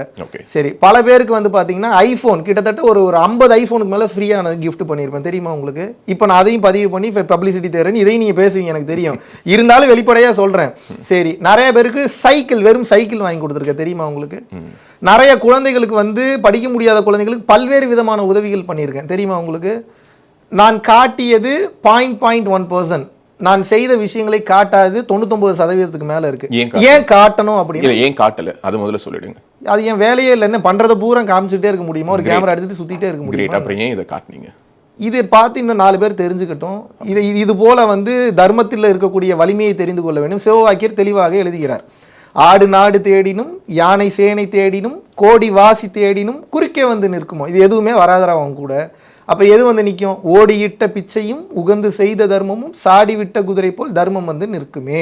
அப்படின்னா என்ன? கொடுப்பதை பார்த்து ஒருத்தங்க இன்ஸ்பயர் ஆகி பல பேருக்கு கொடுக்க ஆரம்பிக்கிறாங்க. அதில் ஒரு ஆனந்தம் கிடைக்குது, நிம்மதியாக தூக்கம் வருதுன்னா அவர்கள் புண்ணிய கணக்கை சேர்க்கிறார்கள், கர்மயோகத்தை பின்பற்றுகிறார்கள். தர்மத்தின் வழி செல்ல செல்ல கர்மத்தின் வழி குறையும் வைப்பான்னு சொல்லி அகத்தியர் சொல்றாரு. நம்மளை பார்த்து இன்ஸ்பயர் ஆகி ஒரு 10 பேர் கொடுக்குறாங்கன்னா நல்ல விஷயம் தான். இப்போ நம்மளை பார்த்து எத்தனையோ பேர் எத்தனையோ மாவட்டங்களில் உலகத்தில் இருக்கக்கூடிய எத்தனையோ நாடுகளில் வந்து பார்த்தீங்கன்னா அன்னதானம் பண்ணிட்டு இருக்கிறாங்க, நிறைய பொருட்கள் உதவி பண்ணுறாங்க, ஏகப்பட்ட விஷயம் பண்ணிட்டு இருக்காங்க. இப்போது பேசுகிறவன் பேசிகிட்டு இருப்பான். ஜெயித்தவனுக்கும் வரலாறு உண்டு, தோற்றவனுக்கும் வரலாறு உண்டு, விமர்சனம் செய்தவனுக்கும் வேடிக்கை பார்ப்பவனுக்கும் வரலாற்றில் ஒரு வரி கூட கிடையாதுன்றாங்க. பேசுகிறவங்க பேசிக்கிட்டே இருக்கட்டும். இந்த சமூகத்தில் அட்லீஸ்ட் ஒரு மாற்றத்தையாவது ஒருத்தனையாவது மாற்றி இன்னொரு உயிருக்கு பலனடைய வச்சிருக்கேன்ல, அது நல்ல விஷயம் தான். அப்ரிஷியேட் பண்ணுங்க. இல்லை, பாராட்டுறேன். உங்களுடைய ஒரு வீடியோவில் ஒரு இடத்துல வந்து சனாதன தர்மம் அப்படின்னு சொல்லி குறிப்பிட்டு ஒரு இடத்துல பேசுகிறீங்க. அதாவது மதம் சார்ந்து நம்மளுடைய மதத்தில் ஒரு விழிப்புணர்வு வேணும் அப்படிங்கிற மாதிரிலாம் பேசுறீங்க. மதம் அப்படின்னா உங்களுடைய பார்வையில் என்ன? நீங்க உங்களை என்ன மதத்தை சேர்ந்தவர் அடையாளப்படுத்த விரும்புறீங்க? முதல்ல அந்த சனாதனம்ன்ற வார்த்தை நீங்க எங்க இருந்து எடுத்தீங்கன்றது எனக்கு தெரியுது. ஒரு பேட்டியில வந்து சொல்லியிருப்பேன், அந்த பேட்டியில இருந்து எடுத்திருக்கீங்க. சனாதன தர்மத்துல வந்து பாத்தீங்கன்னா பல பேர் வந்து இன்னைக்கு வந்து நம்மளுடைய மக்களுக்கு ஆதரவாக, நமது மக்களுக்கு ஆதரவாக பல விஷயங்களை வந்து செய்து கொண்டிருக்கிறார்கள். ஸோ இந்த சனாதன தர்மம் இப்போ இந்தியாவில் தமிழ்நாட்டில் எந்த அளவுக்கு உபயோகமாக இருக்குதுன்றது தெரியல. வெளிநாடுகள் நான் பயணம் பண்ணதுனால தெரியுது. வெளிநாட்டில் ஒரு இந்தியர்களுக்கு ஒரு பிரச்சனைனா இந்த சனாதனத்தை பின்பற்றக்கூடியவர்கள் தான் முதலாவதாக வந்து உதவிக்கு வந்து நிற்கிறார்கள். உங்க பிரச்சனை இல்லை, ஏன் பிரச்சனை மட்டும் இல்லை, எந்த பிரச்சனையா இருந்தாலும் வந்து நிற்கிறாங்க. எந்த பிரச்சனையாக வந்து முன்னே வந்து நிற்பது அவர்கள் தான். அப்ப என்னன்னா ஒரு உதவிக்கரமாக வந்து இருக்கிறார்கள். இங்கே சனாதனம் பெருசா, சன்மார்க்கம் பெருசா, புத்திசம் பெருசா என்பதை நான் பேச வரவில்லை. நீங்க என்ன வேணா பேசுங்க. அதன் மூலியமா ஒரு உயிருக்கு பலன் அமைகிறதா, அதன் மூலியமாக ஒரு உயிர் வந்து நல்ல நிலைக்கு, இறைநிலைக்கு போகிறதா, அந்த நிலையை வந்து அந்த உயிர் வந்து தாராளமாக பாராட்டட்டும், பின்பற்றட்டும். அதில் எந்தவித தவறும் இல்லை. நான் என்ன ஸ்டாண்ட் எடுக்கிறேன் அப்படின்றது இங்கே கேள்வியே இல்லை. நான் ஒரே ஒரு ஸ்டாண்டில் தான் நிற்கிறேன். பிற உயிருக்கு நீங்கள் செய்யும் ஒரு செயல் காயப்படுத்தாமல் நன்மையை செய்யுமானால் அது தர்ம செயலாக கருதப்படுகிறது. பிற உயிருக்கு நாம் செய்யக்கூடிய அந்த சேவை அந்த ஜீவனுக்கு கருணையாக அமையும் பட்சத்தில் அது ஜீவகாருண்யமாக இருக்கிறது. அதுக்கு பேர் நீங்க என்ன வேணாலும் வச்சுக்கோங்க. என்னுடைய நோக்கம் ஒன்றுதான், பிற உயிர்களுக்கு நாம் செய்யும் சேவை ஆன்மீகம், அதை செய்யணும். ஓகே. ஸோ உங்களோட பொறுத்த வரைக்கும் ஆன்மீகம்ங்கிறது ரொம்ப சிம்பிளாக சொல்லிட்டீங்க, சர்வீஸ் அப்படின்னு அது ஒரே வார்த்தையில் எடுத்துக்கலாம்னு நினைக்கிறேன். சேவை அப்படிங்கிறது எந்த உயிருக்கு வேணாலும் செய்யலாம் அப்படின்னு சொல்லி இல்லை, பல வகை இருக்கு ப்ரோ. சரியை, கிரியை, கர்மா, யோகம். நாம் சரியை என்றால் பக்தி. அவங்ககிட்ட பக்தி இருக்கிறவங்கிட்ட போய் என்ன ஏதாவது கேட்டிங்கன்னா அவங்க அதுக்கெல்லாம் தெரியாது, பக்தியிலேயே இருப்பாங்க. முருகா முருகா முருகா முருகா, இல்லை இயேசு அப்படியே இருப்பாங்க. கிரியைனா மந்திரம் சொல்வது. கர்மயோகம் என்றால் சேவை, தன் உடலை வருத்தி கொண்டு பிற உயிர்களுக்கு எப்படி வந்து ஒரு மெழுகுவர்த்தி தன்னை அழித்து கொண்டு ஒளி தெரிகிறதோ அதுபோல. யோகம் அப்படின்னா மூச்சை நிறுத்தி மனதை நிறுத்துவது. ஸோ மூச்சை நிறுத்தினா மனசு நிற்கும், மனசு நின்றுச்சுன்னா மூச்சு நிற்கும். ரெண்டும் ஒன்றுடன் ஒன்று தொடர்புடையது. ஞானம் என்றால் பேசி மனசை ஆஃப் பண்ணுறது, இல்லை ஒளியை பார்ப்பது, ஒளியாகவே திகழ்வது, ஒளியாகவே வந்து சுடர் விட்டு எரிவது. இது நிறைய வழிகள் இருக்குது. அதில் ஒரு வகை வந்து நான் எதை எடுத்துக்கிறேன்னா, இன்றைக்கி இருக்கக்கூடிய காலகட்டத்திற்கு எல்லாராலையும் உடனே மெடிடேஷன் பண்ண முடியாது. அன்னமய கோஷம், பிராணமய கோஷம், மனோமய கோஷம், விஞ்ஞானமய கோஷம், ஆனந்தமய கோஷம், 5 கோஷங்களை சொல்கிறார்கள். ஆனந்தமய கோஷம் மற்றும் விஞ்ஞானமய கோஷம் அவ்வளவு எளிதில் போவது அல்ல. அது ஞான மார்க்கத்தில் இருக்கிறவங்களுக்கு தான் புரியும், அவ்வளோ சீக்கிரம் புரியாது. அதுவும் சராசரி மனிதன் இன்னைக்கு அவ்வளோ வந்து எளிதல்ல. ஆனால் அந்த பாதையை வந்து நம்ம காட்டலாம். இன்னைக்கு நிறைய பேர் பக்தியில தான் இருக்காங்க, மந்திரத்திற்கு கூட அதிகமாக வருவதில்லை. வேதம் படித்தவர்களும் மந்திர விஷயங்களை பற்றி தெரிந்தவர்களும் ஓரளவுக்கு இந்த வேதாந்த அறிவு பெற்றவர்கள் தான் இந்த மந்திர பாதையை வந்து பின்பற்றுகிறார்கள். ஸோ எளிமையாக எல்லாருக்கும் கிடைக்கக்கூடிய ஒரு விஷயம் என்ன அப்படின்னா கர்மயோகம், சேவை செய்து இறைவனை அடைவது. தன்னை அழித்து கொண்டு, தன்னை அழித்து கொண்டுனா உடலை அழித்து கொண்டு இல்லை, தான் என்கின்ற தன்மை அழித்து கொண்டு சேவை செய்யக்கூடியதிலும் சரணாகதி நிலையான பக்தியிலும் பயணம் செய்யும் போது ஞானம் தானாகவே விளங்கும். ஓகே. சிறையில் எவ்வளோ நாட்கள் இருந்தீங்க? 27 நாள். 26 நாள் இருந்தேன். 27வது நாள் வெளியே வந்தேன். ஸோ இந்த அக்டோபர் 5 வெளியே வந்தேன். ஓகே. இந்த 26 இரவுகள் எப்படி இருந்தது? அங்கிருந்து என்ன எடுத்துக்கிட்டீங்க? அல்லது அங்கே நீங்கள் உள்ளார இருந்தபோது கண்டிப்பாக சிறைக்குள்ளாரையும் நியூஸ் பேப்பர் ஆக்சஸ் பண்ணுற பல பேருக்கு உங்களுக்கு தெரிஞ்சிருக்கும். ஸோ உங்களை வந்து அங்கே உள்ளார இருக்கிறவங்க எப்படி பார்த்தாங்க? What is your take away from that jail experience? காயப்படுத்தவில்லை, காயப்படுத்தப்படவில்லை. உண்மையான சிறை என்பது பூட்டி வைக்கப்பட்ட இரும்பு கம்பிகளுக்கு பின்னால் இருக்கக்கூடிய அறை அல்ல. புரிதல் இல்லாத மனம் தான் உண்மையான சிறை. ஸோ உண்மையான சிறை என்பது இக்னோரண்ட் மைண்ட் தானே தவிர ஒரு கம்பிகளுக்கு பின்னால் இருக்கக்கூடிய ஒரு தனி அறை அல்ல. சரி, எங்கேயுமே சொல்லாத ஒரு உண்மையை சொல்கிறீங்க, உங்களுக்கு சொல்லணும்னு முதல்ல நான் ஏன் வந்தேன்றதுக்கு ஒரு ரீசன் சொல்கிறேன். நம்மை சார்ந்தவர்கள் வந்து வர தேவையில்லை, பேசிக்கலாம், முதல்ல வந்து ஒரு விளக்கம் கொடுக்கலான்னு தான் சொன்னாங்க. பட் ஆஸ்திரேலியாவில் நான் சொல்றது ஆஸ்திரேலியாவில் நான் இருந்தப்போ அந்த சர்ச்சை வந்தபோது ஆஸ்திரேலியால இருந்து ஏன் வந்தீங்கிறது. ஆமாம், ஏன் வந்தேன்றது. அன்னைக்கு ஒரு நாளைக்கு முன்னாடி வந்து ஒரு ஹோட்டலுக்கு சாப்பிட போகிறோம். அப்போ என் கூட இருந்தவர் பேர் மோகன். அவர் சிங்கப்பூரில் வந்து ஒரு மெயினான பொசிஷனில் வந்து இருக்கிறார். ஓகே. இன்னொருத்தங்க யார் கூட இருந்தாங்க அப்படின்னா ஆஸ்திரேலியாவில் இருந்து இன்னொருத்தர் இருந்தார். அவர் பேர் ரமேஷ். ஆக்சுவலி அவர் வந்து ஆஸ்திரேலியாவில் என்னோட செக்ரட்டரி, எனக்கு வேணுங்கிற உதவி பண்ணுறாரு. அங்கே ஒரு ஐடி ப்ரொஃபஷனில் வந்து இருக்கிறார். 2 பேரும் சாப்பிட போகிறோம். சாப்பிட போயிட்டு இருக்கும்போது ஒரு லொக்கேஷன் போட்டு ஒரு இடத்துக்கு போனால் சம்மந்தமே இல்லாமல் வேற ஒரு இடத்துக்கு கொண்டு போய் நிறுத்திடுச்சு. நாங்கள் பிளான் பண்ணது ஒரு ஹோட்டலு, ஆனால் அது போனது சம்மந்தமே இல்லாமல் ஒரு ஹோட்டல். ஆஸ்திரேலியாவிலே ஜிபிஎஸ் வந்து தப்பாக காட்டுது. என்ன சொல்கிறது? சரி பரவாயில்லன்ட்டு அப்புறம் அந்த ஹோட்டல் போய் உட்காந்தா சரியான பசி. ஆஸ்திரேலியாவில் அவ்வளோ சீக்கிரம் உங்களுக்கு இந்தியன் ஃபுட் வந்து கிடைக்காது.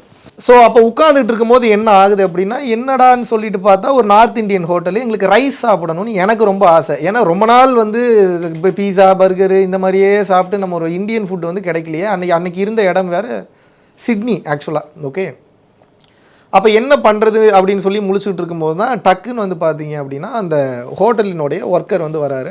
அப்புறம் தான் தெரியுது ஒரு ஹோட்டலோட ஒர்க்கர் இல்லை, ஒன் ஆஃப் த பார்ட்னர். அவர் கேட்குறாரு ஃபுட்டெல்லாம் சாப்பிடணுன்றோம். அப்போ ஃபுட்டு சாப்பிட்றோம். அப்புறம் கொஞ்சம் நேரத்தில் வந்து வயதான தோற்றத்தில் இன்னொரு நார்த் இந்தியன் ஒருத்தர் வந்து வராரு. நாங்கள் இங்கிலீஷில் தான் பேசிகிட்டு இருக்கோம். அவர் எங்களை பார்த்தோன்னே தமிழில் பேச ஆரம்பிக்கிறார். வாங்க என்ன சாப்பிட்ணும் நீங்கள். ஷாக், எப்படி நம்ம தமிழர்கள்னு தெரியும். அது என்னைய பார்த்தா எடுத்தோன்னே யாரும் தமிழர் சொல்லவே மாட்டாங்க. ஈரானியன்னு சொல்லுவாங்க, இல்லாட்டினா யூஏஇ சைடும்பாங்க. அப்படி இல்லாட்டினா ஏதாவது நார்த் இந்தியனா மார்வாடியான்னு தான் கேட்பாங்க. இவர் சம்மந்தமே இல்லாமல் கரெக்டாக தமிழனான்னு கண்டுபிடிச்சி வந்து பேசுகிறார். சரி ஓகே அப்படின்னு சொல்லிட்டு அப்புறம் நானும் தமிழில் பேச ஆரம்பிக்கிறேன். கொஞ்சம் நேரத்துலேயே வந்து பார்த்தீங்க அப்படின்னா அவர் வந்து பக்கத்தில் வந்து உட்காந்து உங்களுக்கு ஒரு சில விஷயத்த சொல்லணும்னு நினைக்கிறேன், சொல்லாமான்னொன்னே நான் கால் ரெண்டையும் அடித்து கட்டிட்டு அவர் காலில் விழுந்துட்டேன். தெரிஞ்சிருச்சு இந்த மாதிரி யார் வந்தாலும் அந்த உடலை ஆக்குப்பை பண்ணி மேலே இருந்து ஏதோ ஒன்று சொல்லுவாங்க. அப்படி இல்லாட்டினா வேற ஏதோ ஒரு விஷயத்தை இறைவன் உணர்த்த வராருன்றதை புரிஞ்சுக்கிட்டேன். நான் இப்படி கை கட்டிட்டு தான் உட்காந்து கேட்டுட்டு இருக்கேன். மோகனையும் பக்கத்தில் இருந்தவரையும் ரமேஷையும் கேட்டிங்கன்னா தெரியும். ஐயா சொல்லுங்க ஏன்னு ஃபுல்லாக சரண்டர் ஆகிட்டேன். அவர் பேசின கிட்டத்தட்ட ஒரு 3/4 மணி நேரம் பேசினார். மொத்த மேட்ரு எதை பற்றி பேசுகிறாரு அப்படின்னா, if you really want to attain the grace you should சரண்டர்னு சொல்கிறாரு. இதே தான் பேசிகிட்டு இருக்காரு. எனக்கு என்ன பிரச்சனை வரப்போகுதுன்றது தெரிஞ்சு சொன்னாரா தெரியாமல் சொன்னாரான்றது தெரில. ஆனால் சம்மந்தமே இல்லாத எனக்கு சாப்பிட போனவனுக்கு ஆன்மீகம்னா என்ன, உனக்கு ஆன்மீக அருள் கிடைக்க வேண்டும் என்றால் நீ வந்து சரணாகதி அடையணும், சரண்டர் ஆகணும். Without surrender there is no grace, only through the surrender you will get the grace. இதே மேட்டரே பேசுறது பார்த்தா ரமண மகரிஷியை பல வருடமாக ஃபாலோ பண்ணிட்டு இருக்கிறவர் அவர். உங்கள் கண்களை பார்த்தவுடன் எனக்கு சொல்ல வேண்டும் என்று தோன்றியது, அதனால் சொன்னேன்னு சொல்லிட்டு ஒரு நார்த் இந்தியன் தமிழ் பேசிட்டு கடைசியில் வந்து பார்த்தீங்கன்னா என்னோட நம்பர் வாங்கிட்டு இந்தியா வந்தால் கூப்பிட்றேன், கண்டிப்பாக சார் எந்த சப்போர்ட் வேணாலும் சொல்லுங்கள், இந்தியாவில் நான் பண்ணுறேன்னு. எனக்கு எந்த சப்போர்ட்டும் வேணாம், நீங்கள் எனக்கு ஒரு நண்பர், உங்களை பார்த்தா எனக்கு போதுன்னு சொல்லிட்டு கேஷுவலாக கிளம்பி போயிட்டார். இப்போ நீங்கள் கேட்கலாம், எப்போ அவர் ஏதோ பேசினார், நீ ஏதோ என்னப்பா இப்படியாப்பா வந்து சரண்டர் ஆகணும். அது அப்படி அல்ல. சம்மந்தமே இல்லாத ஹோட்டலில் சம்மந்தமே இல்லாத நபர் இப்படிப்பட்ட ஒரு கால சூழ்நிலை போயிட்டு இருக்கும்போது எனக்கு என்னோட சுச்சுவேஷனுக்கு சம்மந்த மாதிரியான ஒரு விஷயத்த சரண்டர் அப்படின்ற குவாலிட்டி அப்படின்ற வார்த்தையை மையப்படுத்தி ஆத்மார்த்தமாக 3/4 மணி நேரம் ஞான கருத்துக்களை சொல்கிறாரு அப்படின்னா இதை நம்ம ஒபே பண்ணி தான் ஆகணும். That's why I came here all the way from Melbourne. Okay, சிட்னிலேருந்து அடுத்த நாளே மெல்பர்ன் போயிட்டேன். அப்புறம் மெல்பர்ன்லேருந்து ட்ராவல் பண்ணி வந்தேன். ஓகே, ஸோ இந்த பீரியடில் வெளியில் இருந்த ஆதரவு பற்றி நீங்கள் வெளியில் வந்த பிறகு ஆல்மோஸ்ட் உங்களுக்கு நிறைய பேர் சொல்லியிருக்கலாம், அல்லது நீங்களே கூட தெரிஞ்சிட்ருக்கலாம். இவ்வளோ பெரிய ஒரு ரெஸ்பான்ஸ், ஒரு ஓவர்வெல்மிங் ரெஸ்பான்ஸ் உங்களுக்கு இருக்கும்னு நீங்கள் எதிர்பார்த்தீங்களா? கண்டிப்பாக எதிர்பார்க்கல. நம்ம சக வீட்டில் ஒரு பிள்ளையாக தான் வந்து பார்க்குறாங்க. The boy next door available to next door அப்படின்னு வந்து பார்க்குறேன். நம்ம வீட்டில் ஒரு பையனாக பார்க்குறாங்க. அப்போ நம்ம வீட்டில் இருக்கக்கூடிய ஒரு பையனுக்கு இப்படி ஒரு சம்பவம் நடந்தால் அந்த வருத்தம் என்பது இருக்கத்தானே செய்யும். அதனால் வீட்டு பிள்ளையாக பார்க்குறாங்க. ஸோ அது நானும் அப்படி தான் இருக்குன்னு ஆசைப்படுறேன். வெளியில இருந்து இவ்வளோ பேர் பார்த்ததை தாண்டி உங்கள் வீட்டில் பர்சனலி ஹவு தே ரிசீவ்ட்? அம்மா அஃப்கோர்ஸ் அப்பா தவறிட்டாங்கிற மாதிரி பதிவு பண்ணியிருந்தீங்க. அம்மா எப்படி எடுத்துக்கிட்டாங்க? அண்ட் உங்களுடைய ஃபாலோவர்ஸ், உங்களுடைய foundation, because I so like நீங்கள் உள்ளார இருந்த காலகட்டத்தில் நிறைய உங்களோட ஆக்டிவிட்டீஸ்லாம் ஒரு மாதிரி கொஞ்சம் வாட் டு சே ஒரு ரெஸ்ட்ரிக்ஷன்ஸ் மோடுக்கு போயிட்டு இப்போ தான் திரும்ப ஆப்ரேஷன்ஸ்க்கு வந்திருக்காங்கன்னு நினைக்கிறேன். அவங்கெல்லாம் எப்படி உங்களை ரிசீவ் பண்ணாங்க? இல்லை, எல்லாருக்கும் அந்த ஞானத்தை முழுமையாக விதைக்கலைனாலும் ஓரளவுக்கு விதைத்திருந்ததுனால ஓகே இது ஒரு ப்ராசஸ் தான்ன்றதை ஆல்மோஸ்ட் என்னை சார்ந்தவர்கள் வந்து புரிந்து கொண்டார்கள். அந்த தம்பிக்கு கொஞ்சம் அதிகமான வேலை இருந்தது. காரணம் என்னென்னா அவர் தான் அந்த பெயில் எடுக்கிறது, போகிறது வர்றது, ட்ராவல் பண்ணுறது, ஸ்டேஷன் அட்டன் பண்ணுறது. அதனால தம்பியினுடைய உழைப்பு என்பது அலாதியானது. ஏன்னா ஒரு அண்ணன் கூட பிறந்த அண்ணன் உள்ளே இருக்கிறான்றப்போ எங்களுக்குள்ள அப்பப்போ சின்ன சின்ன கோல்டு வார், கருத்து மோதல் இருக்குமே தவிர 2 பேரும் ஒருத்தர் விட்டு கொடுக்க மாட்டோம். we are lovely guys. So இப்போ வாட் நெக்ஸ்ட் அப்படிங்கிற ஒரு கேள்வி எல்லாருக்கும் மைண்டில் ஓடிட்டு இருக்கும். மகாவிஷ்ணு என்ன பண்ண போகிறாரு, திரும்ப எப்போ பப்ளிக் அட்ரஸ் பண்ணுவார், வெளியில் வந்து என்ன பேசுவார்? ஏன்னா வெளியில் வந்து நிறைய கான்ஸ்பிரசியும் இருந்தது, மகாவிஷ்ணு முடக்க பார்க்குறாங்க, மகாவிஷ்ணு மேலே நிறைய சதி வலைகள் பின்னப்படுது அப்படின்லாம். ஸோ அந்த மாதிரியான ஒரு தாட் ப்ராசஸ் உங்களுக்கு இருந்ததா வெளியில் வந்ததுக்கு பிறகு? ஒரு பெரிய ஒரு அப்படிலாம் பார்க்கல ப்ரோ. சதி வலை என்ன பிளான் பண்ணி கவுக்குறாங்க, டார்கெட் பண்ணுறாங்க, நான் அப்படிலாம் பார்க்கல. இதை எப்படி வந்து பார்க்குறேன்னா, இருளும் அவனே ஒளியும் அவனே. ஓகே, இன்யான் தான், லவ் அண்ட் லைட்டு தான் எல்லாத்துக்கும் தெரியுது. வேற ஒரு இருள் சூழ்ந்த பகுதி எல்லாருக்குமே தெரிவதில்லை. இருள் என்ற ஒன்று இந்த கண்ணுக்குள்ளே இல்லை அப்படின்னா இந்த வெளிச்சம் என்பது உங்களுக்கு கிடைக்காது. பிளாக் ஹோல் பற்றி தெரிஞ்சதுன்னா ஓரளவுக்கு இது உங்களுக்கு புரியும். ஸோ இந்த உலகத்தில் எது நடந்தாலும் அதிலிருந்து இறைவன் நமக்கு ஒரு அனுபவத்தை கொடுக்கிறார். அதுக்காக அப்படியே மனதளவில் ஏற்றுக்கணும், அகத்தில் ஏற்றுக்கொள்ள வேண்டும். புறத்தில் அதை இன்னும் சரி செய்து கொண்டு அதில் வந்து நம்ம என்ன லெசனை கற்றுக்கிட்டோம் அப்படின்றத கற்றுக்கிட்டு அடுத்த கட்டம் நம்ம எப்படி ஃபார்வேர்டாக போகிறோம், இன்னும் பாசிட்டிவாக எப்படி போகிறோம் அப்படின்றத தான் நான் பார்க்குறேனே தவிர யாரையும் குறை சொல்வதற்கு இதில் எதுவுமே இல்லை. நான் உயர்ந்தவன் என்றும் சொல்லவில்லை, மற்றவர்களை தாழ்ந்தவர்கள் என்றும் கூறவில்லை, இது தப்புன்னு சொல்லலை, இது சரின்னு சொல்ல. பிள்ளையை கிள்ளிவிட்டு தொட்டிலை ஆட்டிவிட்டு குழந்தையாக இருந்து அழுது எதிரே நின்று இதெல்லாம் இப்படிலாம் நடக்குது என்று சிரிப்பது அனைத்தும் அவனே என்று நான் கூறுகிறேன். எப்படி? பிள்ளையை கிள்ளிவிட்டு குழந்தையாக இருந்து அழுது தொட்டிலை ஆட்டிவிட்டு எதிரே நின்று சிரிப்பவனும் அவனே. அப்படின்னா என்ன? எல்லாமே அவன்தான், எல்லாமே இறை தான். இதில் எப்படி நல்ல இறை, கெட்ட இறை, நடுநிலை இறை, இதில் நடுவுக்கும் ஃபஸ்ட்டுக்கும் பெஸ்ட்டாக இருக்கக்கூடிய இறை அப்படிலாம் இல்லை. உற்று நோக்கினால் உலகமெங்கும் ஆசான்கள். அதில் நம்ம என்ன கற்றுக்கிட்டோன்றதை கற்றுக்கிட்டு அடுத்த கட்டம் போக வேண்டியது. பரம்பொருள் ஃபவுண்டேஷனுடைய அடுத்த கட்டம் என்ன? அடுத்த கட்டம்ன்ற ஒன்றே இல்லை பிரதர். ஓகே, இந்த உலகத்தில் அடுத்த கட்டம்ன்ற ஒன்று இல்லை. All we talking about is now. There is only one thing which is called now. இந்த நவ்வில் ஒருத்தன் ஃபுல்லஸ்ட் பொட்டென்ஷியலை கொடுக்க ஆரம்பிச்சிட்டானா எதிர்காலம் 100% நன்றாகத்தான் இருக்கும். இப்போ இதுக்கு தான் நான் ப்ராக்டிஸ் பண்ணேன். இப்போ நான் எதிர்காலத்தை நினச்சினாவே இங்கே ஃபார்முலாவே தப்பு. இங்கே எதிர்காலம் என்ற ஒன்று இல்லை, எதிர்கால ஸ்ட்ராட்டஜின்ற ஒன்று இல்லை. எனக்கு இப்போ இந்த இடம் கொடுக்கப்பட்டிருக்குன்னா இந்த இடத்துல நான் வந்து 100% இல்லை 1000% நான் பாசிட்டிவாக ஸ்கோர் பண்ணணும். இப்படி இருக்கும்போது எனது எதிர்காலம் மிகச்சிறப்பாக அமையும், அதில் மாற்று கருத்தே இல்லை. தலைவிதி தவறாக இருந்தாலும் கூட 100% ப்ரெசண்ட்டில் நீங்கள் வாழ முடியலனா கூட முடிந்த அளவுக்கு ப்ரெசண்ட்டில் ஃபோக்கஸ்டாக இருக்கும்போது எதிர்காலம் மிகச்சிறப்பாக இருக்கும். எதிர்கால நோக்கமே இல்லை, நான் எதிர்காலமே இல்லைங்கிற அப்புறம் என்ன எதிர்கால நோக்கம்? எனக்கு ஒரே நோக்கம்தான், இரு. எப்படி இரு? இங்கே இரு. இங்கே இருன்னா எப்படி இருக்கிறது? இப்போ இரு. இப்போ இருக்கிறது எப்படி இரு? இதுலேயே இரு. ஆனால் இருத்தல் தான் பிரதர், இங்கே வேறு எதுவும் இல்லை. இருத்தல், அந்த மொமெண்ட் அப்படிங்கிறது only all we have is now. There is no future, there is no expectation, there is nothing to achieve. What is there to achieve? What is there to realize? Everything is there inside you. If you don't have the courage to realize it, then what will you achieve in your future, as there is no future? All you need to know is there is only now. Now and now and now. Great. இந்த நேரத்தில், இந்த மொமெண்ட்டில், இந்த இடத்துல இங்கே இருந்து நீங்கள் பேசுனதுக்கு என்னுடைய நன்றி. மிக்க நன்றி, மிகவும் மகிழ்ச்சி. அனைவரும் உங்கள் வாழ்வில் நீலாயுள், நிறை செல்வம், வான்புகழ், நற்பேறு, நன்னிலம், நன்மக்கள் பெற்று மெய்ஞான மோங்கி சித்தர் பெருமக்கள் அருளினாலும் குருமார்களுடைய அருளினாலும் இந்த பிறவிலேயே பிறவியில்லா பெருவாழ்வை அடைய வேண்டுகிறேன். குருவின் பரிபூர்ண அருளாசிகள். குருகடாட்சம். நன்றி. பேசு தமிழா பேசுவினுடைய மக்கள் ஃபவுண்டேஷன் மூலமாக நம்ம ஒரு மிகப்பெரிய ஒரு பசு சரணாலயம் அமைப்பதற்கான முயற்சியில் ஈடுபட்டிருக்கோம். இந்த சரணாலயத்தை அடுத்த 5 ஆண்டுகளுக்குள்ளார நம்ம முழுமையாக கட்டமைச்சு நம்முடைய பாரத பிரதமர் மோடி அவர்களுடைய கரங்களால் அதை திறக்க வேண்டும்ங்கிறது தான் என்னுடைய ஆசை. இந்த பசுக்கள் சரணாலயத்திற்கு என்னுடைய கான்ட்ரிபியூஷனாக நான் ஏதாவது கொடுக்கணுங்கிற எண்ண ஓட்டத்தின் அடிப்படையில் கிட்டத்தட்ட 10 ஆண்டுகளுக்கு மேலே நான் கலெக்ட் பண்ண கலை பொருட்கள் அனைத்தையும் விற்று அதன் மூலமாக திரட்டப்படக்கூடிய தொகை என்னவோ அதை இந்த மக்கள் ஃபவுண்டேஷனுக்கு, இந்த பசு சரணாலயம் திட்டத்திற்கு என்னுடைய கான்ட்ரிபியூஷனாக கொடுக்க போகிறேன். இந்த பொருட்கள் அனைத்துமே நம்முடைய பேசு தமிழா பேச அலுவலகத்தில் விற்பனைக்கு இருக்குது. கீழே இருக்கக்கூடிய இந்த கான்டாக்ட் நம்பருக்கு நீங்கள் கால் பண்ணி இது பற்றின மேலதிக விவரங்களை நீங்கள் தெரிஞ்சுக்கலாம். அது மட்டும் இல்லாமல் மக்கள் ஃபவுண்டேஷனுடைய அக்கௌண்ட் நம்பரை இந்த வீடியோடைய டிஸ்கிரிப்ஷனில் கொடுத்துருக்கோம்.